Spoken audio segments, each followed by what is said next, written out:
5 sisters and 5 brothers. To add to it, we didn't have a whole lot of money, and I lived out in the middle of nowhere in a really, really small town. It was a town of 400, less than that actually. And my high school class only had 10 kids in it.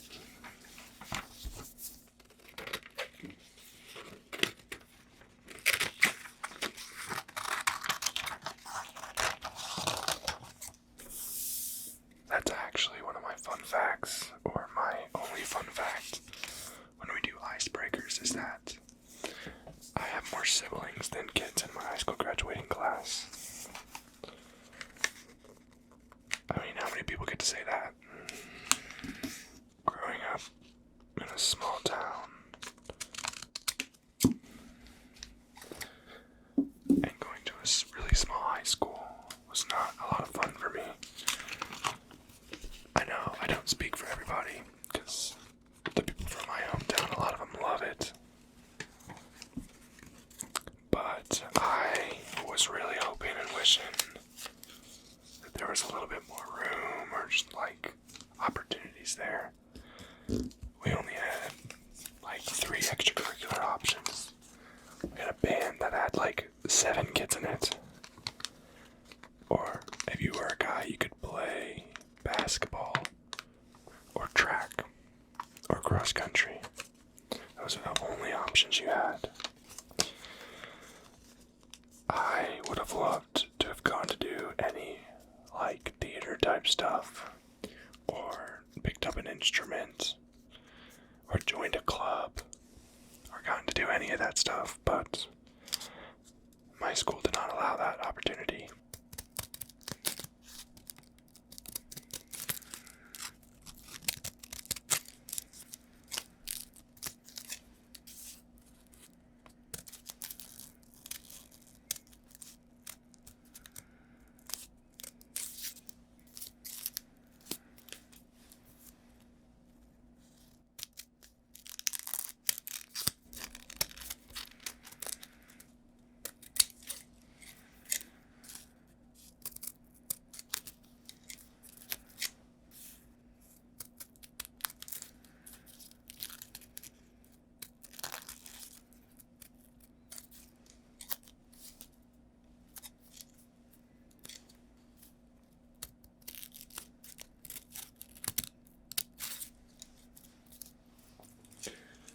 In case you had no idea what I was making,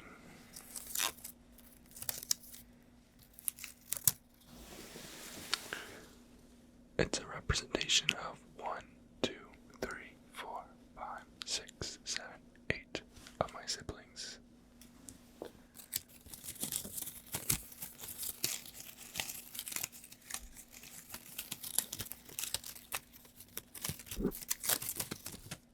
Sports played a really big role in my life.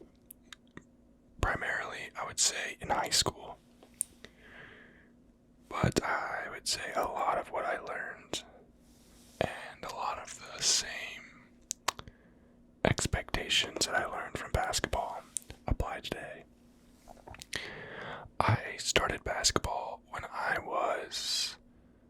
would say 8th grade. I technically started in 7th grade, but I don't count it because I literally just heard what basketball was. I didn't even know you could play sports in school. It's a long story. I went to an even smaller elementary school than high school. But I played 8th grade basketball, and that was the first time I was playing with kids that I was friends with. And so it was a lot of fun, and I got along with the coach really well. And we just started playing, and our coach was hyping us up and telling us that we could be really good. So we all bought into it, and by my 8th grade year, I was playing against our high school team and kind of whooping them. And I was only 14 and they were 18, so that was a pretty good feeling. And then I just started to practice more and more. I was practicing like 8 hours a day. And then by my sophomore year, I was pretty good, one of the better players in the state. By my my senior year, I probably was one of the best players in the state. But I was from a small school, so no one knew about me. But I did make this thing called Roundball Magazine, which was basically all of the high schools around the area. So at least I got some recognition there. If I could do it all over again, I would go to a different school for sure, if you haven't gotten that pattern yet. We were also the first boys team to ever make it to state, which was pretty cool. And I hold pretty much all of our high school records for basketball.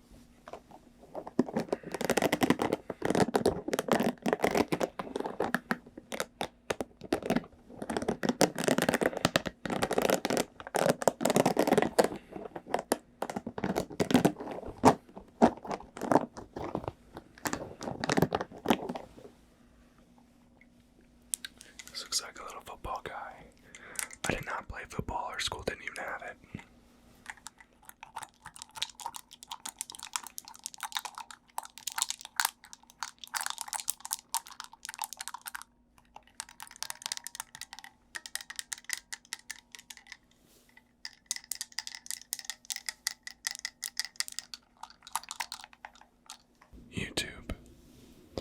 YouTube has become and been a big part of my life. Whether that's watching it since a couple years probably after it came out, to now creating videos. I've actually had probably 4 or 5 different YouTube channels, the first of which was a gaming channel where I would play whatever game I was playing at the time and just record videos of me doing that. I also had a somewhat Emma Chamberlain mixed with David Dobrik vibe style channel. It was super fun, but it didn't take off at all. And I eventually stopped making it. But then I created this current YouTube channel back in 2020. And I love it, and it's such a creative outlet for me. I've learned a lot. I think it helps me just have something productive to do that I love to do. It's a pretty good feeling to have a hobby that, does make money and it helps people. And it's a really cool feeling when people reach out and tell me how they've helped them. So, I'm glad that I made a YouTube channel. I'm gonna take some pictures of you.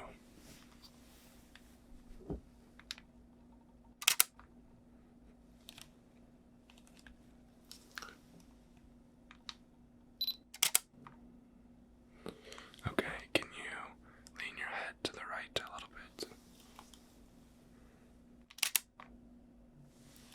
Okay, now smile.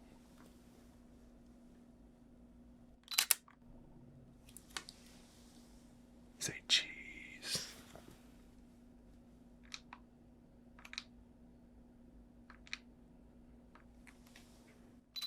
Last one.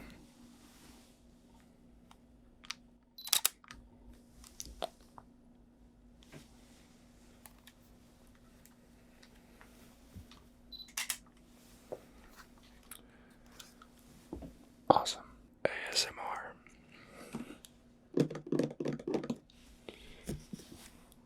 ASMR is something that I used to experience. I can honestly remember probably all the way back to being in kindergarten, maybe even sooner.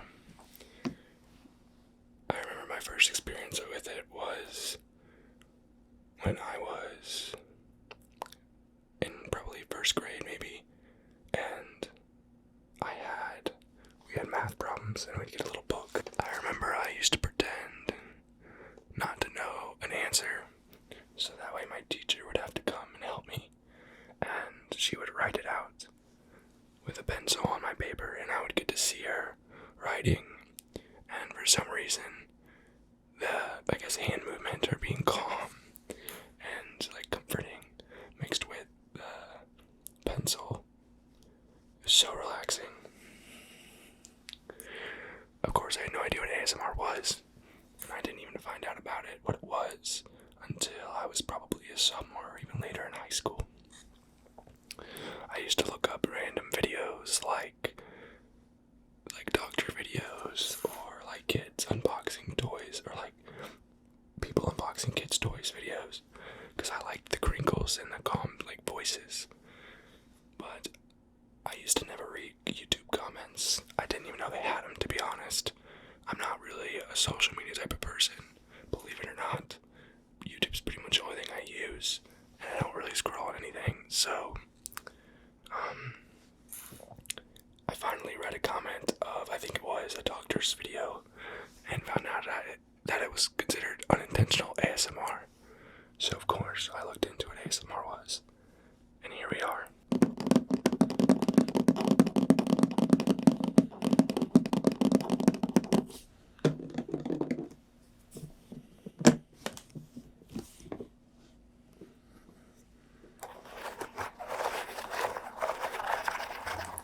This foam is very soft.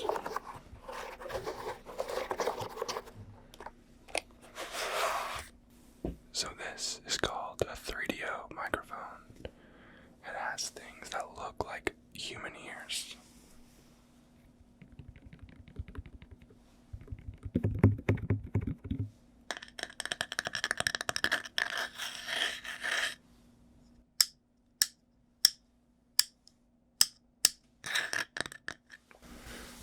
This used to be the biggest thing like 3 or 4 years ago. I almost never use it, and I've had it for probably 2 years, if not more. And I think I've only used it in like 4 videos, but it looks cool, and it's really good for the videos that you need it for. But it's not really one that you would use every day, so if for some reason you want this mic, be careful about that. Physical therapy. Physical therapy is something that has taken up a lot of my time in the last 3 years. Honestly didn't really know if I wanted to do physical therapy until I got accepted, believe it or not. My undergrad was extremely boring because it was during COVID and it was pretty much all online. I also thought undergrad material was kind of boring, so I applied to grad school early when I was a junior. I got accepted, and I finished my senior year of college in grad school, and am now starting and like a quarter of the way through my last year. I'm so excited. I didn't know if it was something I wanted to do, I would say honestly, up until like a year ago, but this last year has really motivated me and got me excited about it. So I will say I'm really looking forward to finishing up these clinicals, graduating, and getting my license and seeing what happens. I would love to take up like some higher level positioning, but I'm a new grad, so I'm probably gonna have to wait a little bit for that.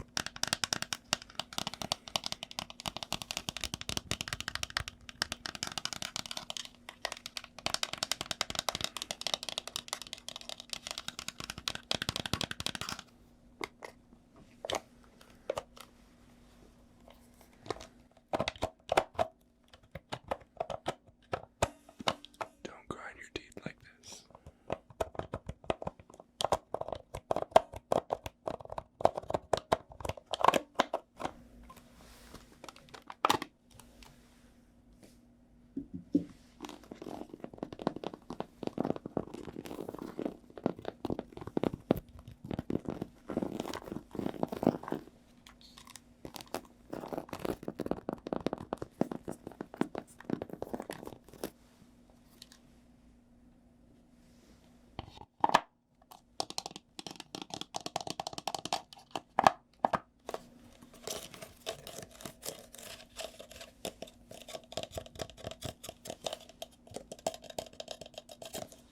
This has been ASMR with Aaron Brandt. I hope that you guys enjoyed and are relaxed, sleepy, and that you got some